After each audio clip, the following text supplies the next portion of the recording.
All right, I just cleared some honeysuckle that was growing up around. I have this beautiful maple here, and you can also see I've got some ivy growing up the side of this mature tree.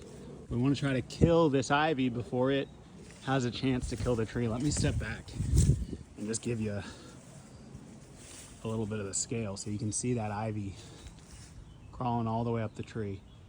And I'll admit it is sort of enchanting.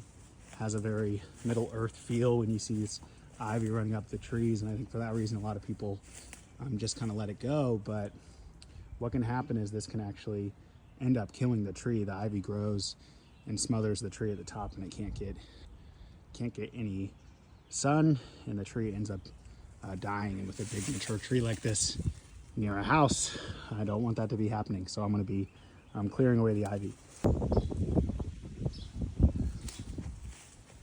The main culprit, there's lots of little baby vines. The main culprit here is this big old vine here that we see climbing up the tree.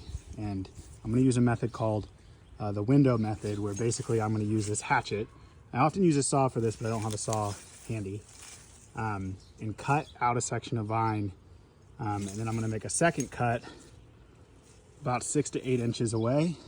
And I'm going to knock that section out, make a window so the vine can't reconnect. What's going to happen is everything above this is going to die.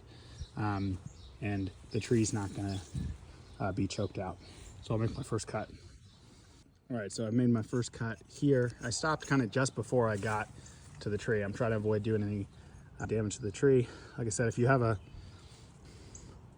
folding saw, that can be the ideal tool for this job. Now I'm going to come in right around here. Again, you want about 6 to 8 inches. I'm going to make another cut and I'll knock it out. All right, so I've got both cuts made, and I had to kind of dig under a little bit and pry, and unfortunately did a little bit of damage here to the tree. But always trying to do the least damage possible, but at the end of the day, I'm getting this fortune spindle off of here is going to save the tree more stress than that little bit of damage here. But again, leave as little trace as you can here, besides cutting in that big window and hopefully saving this tree.